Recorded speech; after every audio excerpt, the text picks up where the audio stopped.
Right, hello everyone. Yes, I'm next to two giants, so I'm just small. You can make your mind up. Brick in the middle.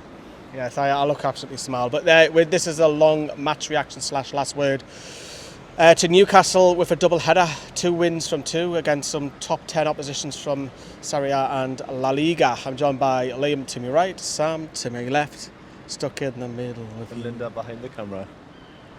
All right, calm down, Tiger. Right. So, what you planned it like? Too good looking for me. Right. Moving on. Anyway, right. We knew, Sam, that there was going to be a completely different lineup today to the one that we played last night. Thoughts, first of all? It was the 11 we kind of would have guessed, wouldn't it? It was what we were expecting. Stronger, attacking. 3 out of 4 of the defenders probably won't play next Saturday. Just a question whether Botman or Byrne get the nod, I suppose. But yeah, no, it was what we expected. So we were expecting more goals as well today, which we got with the attacking prowess we had on the pitch, and we were playing some lovely stuff in the first half with them.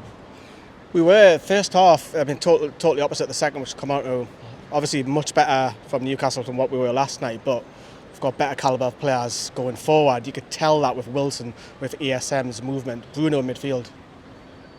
I didn't even realise that was a question, to be fair. But I think overall, I think the team's performance. You want to come back in and walk back in? Well, to be fair, I didn't even watch the first half yesterday, so I think from what I've seen of the first half glitching, I think it was much better. Like me and Sam were discussing during the game, Botman just looked effortless today. He didn't even seem like he was trying. He was just getting in the way of everything. And I think Matt Ritchie was arguably probably man of the match today. It's starting raining. It's not too bad. It's fine rain. It'll be fine. We're okay. But yeah, to the point about Botman, absolute Rolls Royce of a centre back. If he was any more laid back, he'd be horizontal, because it was just so casual. I mean, it would look like he wasn't interested, but it's not the case at all. He was absolute Rolls Royce for a player. Looks the real deal. Can't wait to see him in a proper competitive match. It's like a better version of Shaw, though, isn't it? Yeah. Because they're both quite similar players, how they're playing. I think Shaw's here and Botman's just like 10 levels ahead of him. I think Bruno was good, but I think he died off in the second half. But I think that's just due to fitness. I think we should have made some subs earlier on, but never mind. Speaking of getting off to a flyer, it was very early on, wasn't it? No, Liam, I'll stick with you on this. So great movement by ESM on that left-hand side. Who played it back in? Was it Bruno? I can't remember. That seemed so long ago. And then nice little slide pass into Callum Wilson, finishes bottom corner. Again, I've said this last season that I'm getting fucking drenched here now. Last season that ESM and Wilson, they do have a good link up play, and obviously Bruno in that middle there. Great finish, 1-0. Yeah, I think the way ESM, it's like me last here, but I think the way ESM plays is. What?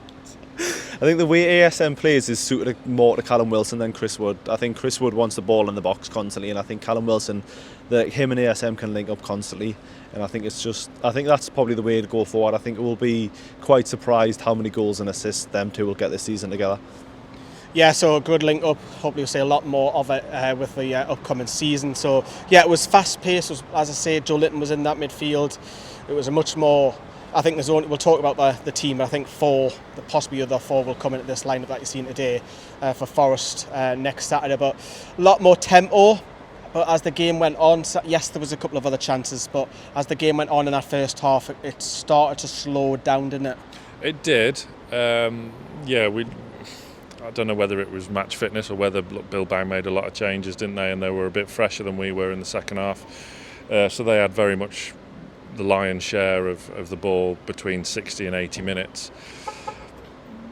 I mean, it was a hell of a reminder to Eddie Howe about Martin Dubravka, because he kept us in that game. I know it's only a friendly, but it was taken very seriously today, but he pulled off some cracking saves to keep us ahead. ASM got the goal earlier, didn't he, to keep us in front. I'd like to see the goal again, because I'm sure in the Premier League that would be looked at for offside, but it doesn't really matter, does it? But it was a lot more free-flowing and less workmanlike than last night, but you'd expect that with the players we had on show. Yeah. Sorry, someone's recording when I found out we had there. You are? No, camera. Some bloke come past. So they're going into the first half. I thought the first half a little bit better atmosphere. 45,000 turned up today, which is incredible for a friendly, and 42,000 yesterday. That goes to show you nearly 90,000 people turning up for two meaningless games, effectively, because there's nothing riding on it, just friendlies. But then came out in the second half. We scored it was offside. Let's face it, wasn't it? It was offside. But ASM's through. He slots at bottom corner. 2-0 up.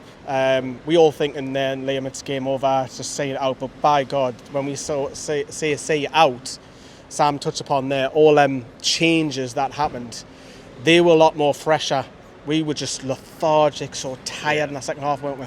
Yeah, like I think what Sam was saying is obviously I think he made about 10 changes in the second half, and obviously we had the starting 11 till about 85 minutes when I think it was Matty Longstaff, I think, and then he made two changes at 90 minutes or one change at 90 minutes. But I think Eddie Howe was more looking for match fitness, and I think is that why he kept them all out? Yeah, I think compared to this time last season, like there is no comparison really, because obviously we barely even had match fitness till Eddie Howe came in. So I think it's going to be interesting to see how we're set off next year, because obviously we were very, very slow this time last year. I think 14 games where we didn't win. So hopefully this time next week someone will be given a good review, because I'll not be here, but hopefully we would have smashed Nottingham Forest like at least 7 or 8-0. Do you know what I mean? Yeah, Liam's had a few Coronas, haven't you? How many have you had? I had a pint before that, and I had about 6. 6 in about 2 hours. So he's a bit, 4K in hell. Well, this is happening again. So you're attracted to your yellow. Notice how it didn't attack me because I stood still. That was a wasp for people that didn't see it. I think same size. Yeah, wasps are pricks. No, I didn't like them. So, yeah, but as I say, that second half, Sam, plenty of changes. They were the better side. Yes, we scored early on, but the threat from out wide, obviously we seen it in the first half. There was a little bit of glimmer from the two Williams brothers and Munayi. Venus remember and him? Serena? No, not them. Maybe the male version of them. Because they did get in the first half. I forgot about that. One of the Williams Jr. on the right hand side, and obviously you should have finished really. But that was the threat, and we've seen it a lot more as we started to tire, mostly on our left side with Dummett, and then obviously Dummett went off. Hopefully nothing too serious, Bondswell come on, but even Kraft was tested, and they scored, didn't they, through Raul Garcia, the former Madrid man. Yeah, it was coming. It was coming. They're a good side. I mean, this time last year we were playing Norwich, weren't we? That was our big home friendly. Was it Norwich? And it was 3-0. Dwight Gale got on the score sheet. So, look, it's a real step up in class from last pre-season. Atalanta, Bilbao, Benfica. That's just that's just this week. So credit to them for testing themselves before the season starts. But yeah, the goal was coming. Dubravka made some cracking saves. Richie looked after Bondswell really well on the left hand side. Maxi and Richie swapped wings, and Richie really looked after Bondswell because they were peppering our left hand side, because you're going to smash it at the kid, aren't you, at the end of the day, the inexperienced one. So yeah, Richie was, like Liam's point, he's a contender for man of the match, playing in his normal position, but he did his defensive duty really well. Bruno was just class as well. First half out. Yeah, he doesn't see what everyone else sees. He just sees like numbers, like the Matrix or the Terminator. That's what he sees. He doesn't see a normal game of football. He's just too clever. But yeah, it was a good workout again, like last night, and hopefully that puts us in a great place for Forest on Saturday. Yeah, as I say, they were the better side, but Eddie Howe's just getting match fitness, get them all, a lot of them, 80 minutes, 90 minutes. Obviously, we've seen a couple of the under-23 lads come on as well. Santiago finally, living the dream, as the movie says. Fulham. Yes, against Fulham, West Ham, Birmingham. So, what have we learned today then, Liam? The 2 goals, ASM is important as ever, because he's involved heavily in both of them. Callum Wilson, feed him, he'll score. We'll learn anything else? Bruno's class. We'll learn anything else? Richie, when he played in these right positions, probably outstanding player. You can tell, I think at certain points you could hear him over the crowd when he was shouting at players to tell them what to do. And I think we need that sort of player in that midfield. Maybe Richie isn't going to play every game, which I highly doubt he will, but we need that sort of player where they're going to shout. Will he be here though? I think he will. I think even when they were coming off, it was Richie and Eddie Howe were talking, and I think Richie will be here for the rest of the season. Ooh, dear. Maybe. Yeah. He's not going to play, is he? But I think he's behind Jacob Murphy. Yeah, he is. But that's because he's not as pacey. Yeah. We're a quick counter-attacking side. He hasn't got the legs anymore. But and obviously for the past couple of seasons he was playing left back and left wing back, and he's back to the position now that put us in great stead with him when we were in the Championship, the season back after the Championship. But look, I've got nothing but praise for Matt Ritchie. He's linked with a move away every single transfer window, but he's still here. His family and he still lives on the south coast. Yeah. So the commitment he's shown to the club over the years, if he stays, he stays. He's great to have around the place, and he was barking orders because the high press, had dropped off when Bilbao had the lion's share of the game, and he was the one taking charge of that final third in the midfield to get the press back and regain our shape and composure. Yeah, obviously I'll talk about Sven Botman in a second, but Richie, I think he's behind Miggy, I think he's behind Fraser, I think he's behind even Jacob Murphy, so if he gets game time, he'll do well, possibly the League Cup. It's highly unlikely a new winger's going to come in this week. Whatever you've heard today about James Maddison, Cornet, it's unlikely. And if they do come in this week, are they going to play? Probably not.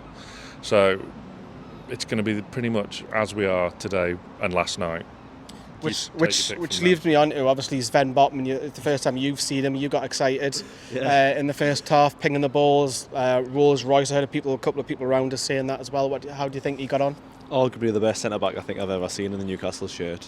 After one game, pretty much. After one friendly, I would probably arguably say that, because nothing seemed to faze him. Everything was just in his stride. There was nothing where he seemed to overexert himself. So it's going to be an interesting season, but I think we could arguably be saying he's going to be the Vincent Kompany of our team compared to what we was at Man City. That's where I'm going with. I think he's going to be the spine of the team for like at least good 6-7 years. It's interesting because now we've seen two friendlies back to back. What is the team that faces Nottingham Forest? So I still think there's one or two positions that has a circle around it. So we'll look at the team. Are we all saying Nick Pope? Is that... You would have done before Dubravka's second half performance, but I still think it probably will be Pope. But I mean, Dubravka's not out of the picture, far from it. I think it'll be Pope. I'm always one of Dubravka's biggest fans, and I think I support him to the hill. So I think I'm going to go with Dubravka and goal on Saturday. Interesting. So if you're going to drop your £10 million goalkeeper you've just signed, it's a big call by Eddie Howe. It's not dropped, is it? Well, he is because he's chosen Dubravka over. But he's not played a competitive game, so he's not had a game to be dropped from. It's dropped, isn't it? If he's fully fit, it's dropped. So was Bruno dropped when he first signed then? Yeah, he was, because he took his time to get in. Then he showed his magic. It's not being dropped, though. I don't think that's an area that it's too much discussion. I think who plays at centre back. We talked about that last night as well, Liam. You're going to say Botman, but who does Botman partner then? Byrne. I think I'm going to go with Dan Byrne. I think he's two left footers. Yeah, to be fair, two left foot doesn't really bother us. I think him and Shaw are just too similar to be stood next to each other. I think Dan Byrne knows what it's like. So maybe in a couple of games time, maybe we'll see Shaw and Botman playing. But I think I'm going to go with Dan Byrne. It's an interesting one because we had that debate yesterday, didn't we? Lascelles was good today as well. I know he's going to be a scapegoat a lot this season, and he's had his critics, but he played well today. But Botman and Cher for me. It's an interesting one. I think that's one. I think Trippier will play right back. I think that's pretty unanimous from all of us three. I think the fullbacks are set on now. It's going to be Target and Trippier unless there's an injury. Yeah, I would agree. But who plays the midfield? Because John Joe Shelby's injured. Is it Willock or is it Sean Longstaff? There's a shout for Elliot Anderson, I think. Do you reckon he'll start him? I don't think he'll start him, but I think there is a very good shout to start Elliot Anderson. I think from yesterday's performance he was phenomenal, but I think it will be Joe Willock will be starting, so it'll be Bruno, Joe Linton and Joe Willock will be starting in the centre mid next season. Next week. Do you agree on that? Could be James Maddison. No, I'm joking. I agree. There's a big argument for Elliot Anderson, superb last night, but I think it will be Joe Willock that gets the nod with the two Brazilians. I think it will be Miggy because his form in pre-season has been very, very good. Even centre midfield, he was decent. Do you think Miggy will play centre mid next week? No, I'm saying he was decent in centre mid last night. But I think it will be Miggy on that right. Sorry, that's what I'm moving on to. Fucking hell, how many Coronas have I had? Just off breath. It's just the disease, isn't it? It's just the disease. No, I think Miggy will go on the right. I think Fraser will be on the bench, ESM, and then it's Wilson. I think that's a team. I think there is a couple of positions that are still up for grabs. I wonder if Eddie Howe knows he's 11 next week. Do you think he does, or he's still like, I don't know yet? I think they'll just, like you said, there's going to be one or two positions. I think it's the centre-back and goalkeeper. That's the only two positions I think you could arguably, or maybe even centre-mid. There's 3 positions you could arguably say that are up for grabs, but I think some of them are sold on, so I think it's up to Eddie Howe to decide what team he wants to go with. It's going to be 4 at the back. He hasn't changed it at all pre-season, hasn't mixed around. I would have liked to probably say 1 or 2, but Eddie Howe's done a fabulous job playing with this 4 at the back, the 3 midfield, 2 out wide and the striker up top. But obviously we talked a little bit about the transfers, and there's new rumours every day. It's Madison's corner, it'll be someone on Monday, someone on Tuesday, and so on for the rest of the week. Are you getting squeaky bum time, itchy feet at the minute because there's no winger, there's no striker in yet, or have you got faith? Mate, I've got faith in. As soon as Amanda and Mia Dad came in, I had faith in them that they'll do the right thing, and I think every transfer so far we've done the right thing. People could arguably say Chris Wood, 25 million was a waste of money, but I think we brought him in, he kept up, he sent Burnley down, and I think people just need to be patient. They know what they're doing, they're not going to spend stupid amounts of money on average players. I think maybe what's that, Cornet, I think, or Cornet, I think he's 17 million. Do I think we probably could spend 70 million better somewhere else? Probably, but I wouldn't want to just spend it out of sheer just because we need a player. I think as it stands at the moment, we've got quite a good team, and I think every player fights for each other, so that's all I'm bothered about. As long as every player fights for each other, we'll be fine this season. He makes a good point there, because Rafa was very heavily on personality as well as ability, who comes in the dressing room. Do you think, because there is a few people out there on social media who say that the ownership has to make a statement signing, because you've seen it with takeovers, Chelsea down the years, Manchester City, we haven't. Bruno was an unknown, let's face it, unless he's Steve. Shout out to you, well done on the watch along, mate. Do we have to, right, there's 50, 60 million on the player that the fans wanted, or do you get a corner who it's better than what we've got? It's where we are effectively, because let's face it, we're a mid-table side. Eddie Howe got one from bottom to top, or do they have to go and make a splash the cash? What, like Rubino? Like Rubino, or like? Well, he was world class at the time, wasn't he? He was labelled. Well, he was labelled. When he came to Man City, he wasn't that good. He was a good player, but he wasn't world class. And I think we just need to be careful how we're spending the money. I think I would rather just sit and wait with the team we've got. Is Botman a statement, because it's the money being spent there? 35 million. Botman's unbelievable. I think there's a lot of teams that are jealous that we've signed him in the summer. Like you see, I think there was like Juventus were after him. There was massive teams after him. Decided to come to Newcastle, and I think that's what we're going to be patient. If players want to come to us, they'll come to us, because they'll just stamp their feet on the floor, and then just the club will just want to get rid of them. What do you reckon?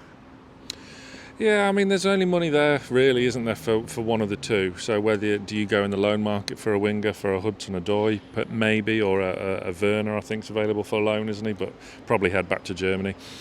Chelsea winger Ziyech was he's down, knockdown price as well. Yeah, I would have loved us to have got Alexander Isak as a statement signing. If it happens, great. If it doesn't, it's not the end of the world. I'm perfectly happy going in to Nottingham Forest. There's still 4 weeks left of the transfer window. Yeah. Perfectly happy going in with this squad. Some of the football we played in the first half was absolutely incredible. So we're all just admiring that car now. I wonder whose car it is. Yeah, it's one of the stewards driving one of the footballers' cars. But yeah, there's some of the stuff we played in the first half was the best stuff I've seen in years. And I'll tell him to calm down, got a friendly. And with it was, Botman and now. it was us playing it for a change. I think even yesterday it was one-touch football at times, and it's like, when was the last time we've seen that on a Bobby Robson, or probably even earlier on a maybe Ken Keegan? I think it's just even the style of play. And I think you've probably noticed as well, it's high pressing, and when we have the ball, we're playing it out, we're ticky-tacky around. It's a dangerous game, but he's trying to push that into every defender. That's how the big teams play. It's like how Liverpool play these short goal kicks. Yeah, if you see Salah, Mane and Jota, I think, or Firmino, they're always high-pressing players, regardless of what they're doing. They're just always constantly players. So I think maybe that's the way to go. Yeah. Next week then, Forest, full house. Their fans will be bouncing back in the Premier League since... I hate playing newly promoted teams. Yeah, because you don't know, do you? Hate it. I said this earlier on, I was at work, I was saying, you always see there's one or two of the promoted teams have a bounce right at the beginning, and then there's always a couple of freak results right at the end. The good thing is, for next week, we're here. we're not at the City Ground. That's a big bonus. I wouldn't like to be going to the City Ground first game of the season. I wouldn't like to go, period, after last time. But, you know, they're coming up. They'll have a new signings. They've got Lingard. They've got, whether he plays or not, they've got Dean Enson. They've got, obviously, the lad from Germany, Bundesliga, Adam Moy, I think I've pronounced his... They've signed a lot of players. Are they going to gel so fast? Exactly. It could be a Fulham. It could be a Fulham from a couple of years ago, where Fulham were signing players left, right, and centre, and they just didn't work, and they went straight to. But if I said to you, who do you want to play a first game of the season? Because we always seem to get one of the big boys, but we've got a team who, let's face it, are the lowest tier club in the Premier League on status. But then the fans are going to be up for it. They're going to be like on the session all day, coming up on the buses, and they're going to be rocking this place at St James's Park at 3 o'clock if it's a 3 o'clock kick-off. So I think it's going to be interesting. It's going to be an interesting game regardless. I think as long as we start the first 10 minutes, the better team will win. That will win easily because they will get everyone on side. Yeah, someone's getting in that car because I can hear all the kids shouting on there. But anything coming up? Can you tell our audience for podcast? Well, there's more Derek Wright stuff to come up, isn't there? Working on a couple of guests as well, some irons in the fire, but I can't say just yet. Members will know. So if you remember, we've seen a few views become members on the watch along by Mr. Kerr yesterday. Fantastic job. Loads of views there, so well done. And like I say, well done, Steve, as well on your stream as well. But that's it for the double header. We've got a vlog coming up for 2 days, yesterday and today as well. So that's going to be up a little bit later on. So stay tuned for that. Any particular music? No, I'll let you choose. Ooh, pressure. Pressure's on. Right, that is it from St James's Park. You enjoyed your trip? Absolute man. Can't wait to come back here next week. Hopefully going home with 3 points. Enjoyed your drinking? What, sorry? We'll leave it there. See you, everyone. Ta-ra.